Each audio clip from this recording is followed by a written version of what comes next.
Dumirekta tayo sa susunod natin topic. Ito si Bato.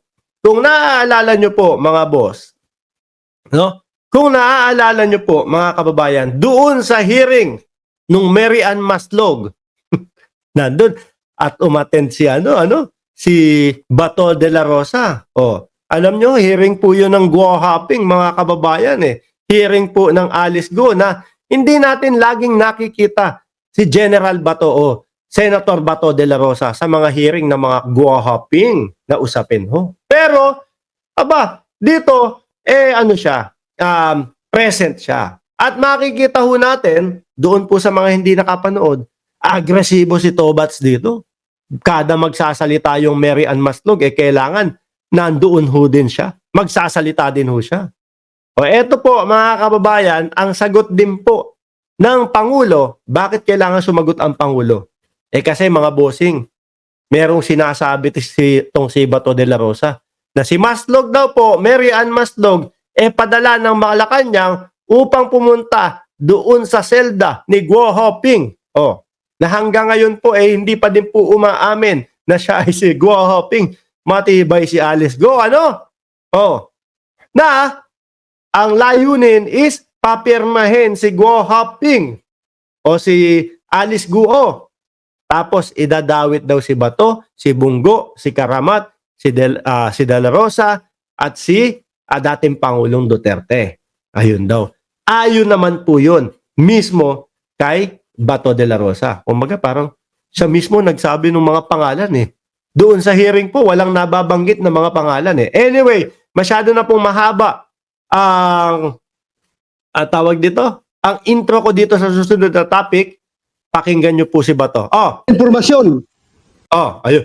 Kita nyo? Umpisang-umpisa pa lang. No? Meron akong informasyon. Galit na agad.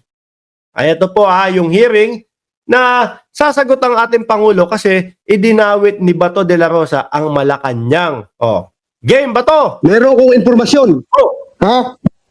Na you are being used. May panduduro, may pasigaw, may pagalit.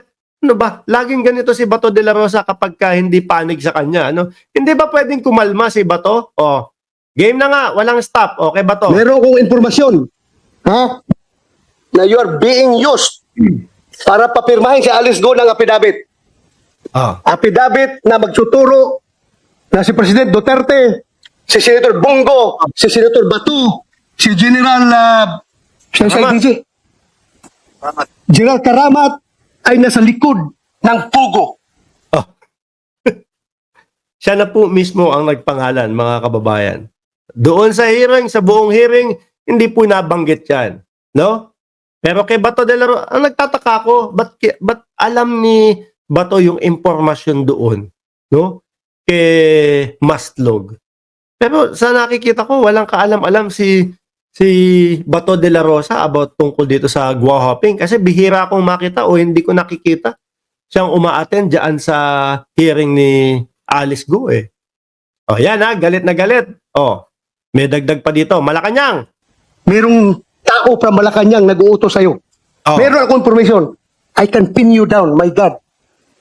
Yan mga bossing Meron akong impormasyon na sasabihin, na nagsasabi na ang Malacanang ang nag-utos sa iyo, para papirmahin si Alice Go. Siyempre po, sino po ang nasa Malacanang? Di ba? Ang ating pong Pangulo, mga kababayan.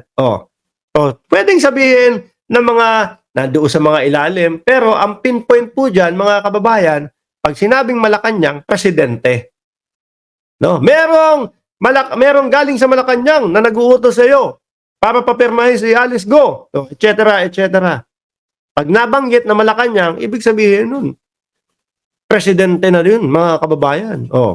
Sagot ng Pangulo. After dun, sir, can we just get your reaction on the allegation of Senator Bato de la Rosa that Malacanang allegedly tapped a certain Mary Ann Maslog in an effort to link former President Duterte? Who's Mary Ann Maslog?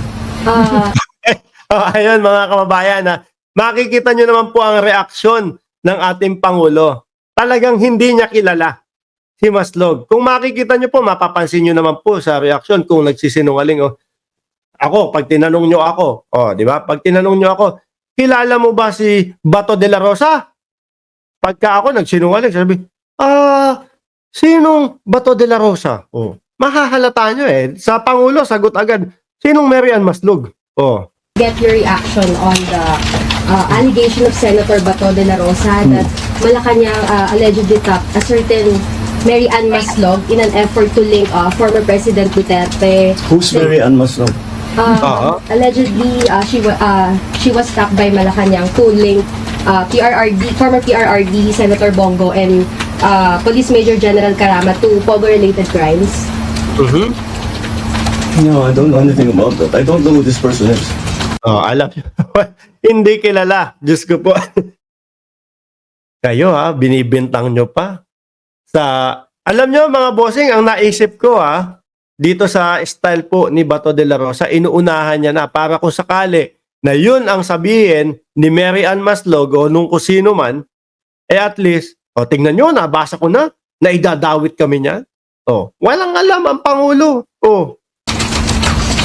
Sir, in relation to Pogo, sir, there's an information that Alice Go is being implicated by a Chinese spy named Shen Zhejiang, who's currently detained in Thailand. What's your reaction on this, sir?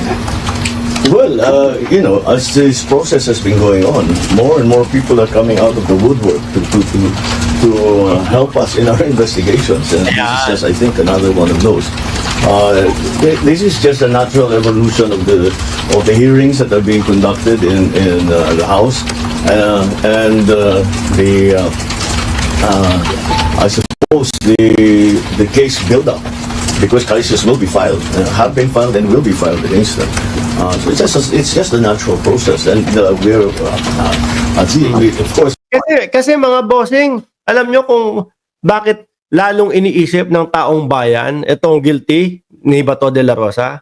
Ibig ko sabihin kung bakit tayo nag-iisip na guilty si Bato de la Rosa, kasi po siya na din ang nagbibigay ng hint sa atin para isipin yun. Kagaya niyan, wala namang binabanggit po mga kababayan na pangalan doon sa hearing, pero siya, inuunahan niya na. Meron na siya agad mga pangalan. Di ba? Tapos ramdam mo pa sa kanya na talagang tipo bang gusto niya laging sindakin yung mga taong magsasabi ng against po sa kanila, inuunahan nila. So, mababasa niyo po sa lahat ng comment section patungkol po dito sa topic na ito Bato si guilty. Bato si guilty. Guilty si Bato. Yung iba pa nga, sinasabi? Bato-bato sa langit ang tamaan, wag manununtok. Binago na po, mga kababayan.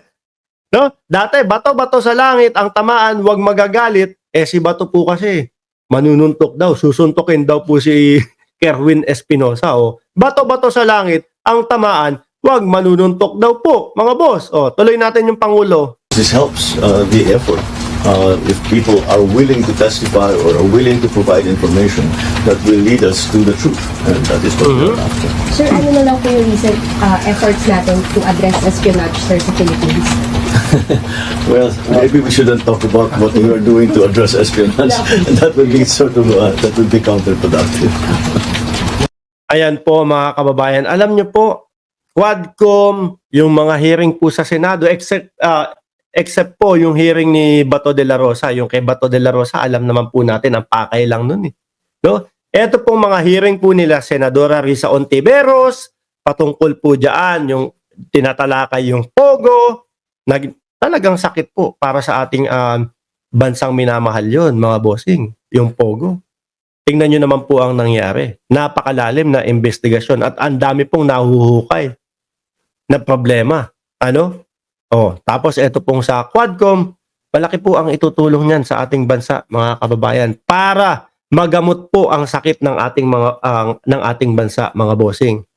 Okay? Kaya kung ang kagandahan po sa ating mamamayang Pilipino ngayon, lahat po ngayon nakatutok na doon sa mga hearing ng Quadcom, sa mga hearing na nangyayari po sa Senado, no? Ibig lang po sabihin nito, nagiging matalino po ang sambayan ng Pilipino sa usaping politikal. Kaya sa susunod na eleksyon, ang mangyayari po niyan, mapipili na talaga nila kung sino yung mga karapat-dapat na maupo bilang senador, congressman, etc.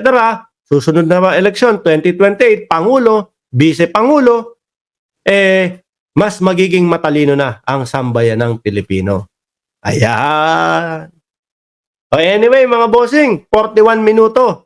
41 minuto na din po tayo nagtatalakayan dito.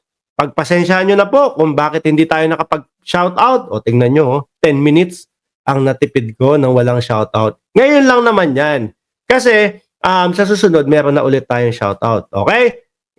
Nagmamadali lang tayo at meron tayong dapat puntahan po, mga bossing. At doon sa mga naghahanap, Boss Mark, bakit walang super sticker? Bakit walang palipad na $sign dyan? Inoff po namin para hindi kayo makulit. Makulit kayo, padala kayo ng padala. No? Ibigay nyo na lang po sa mga inaanak nyo. Magpapasko na po. Okay. Maraming salamat and God bless po sa ating lahat.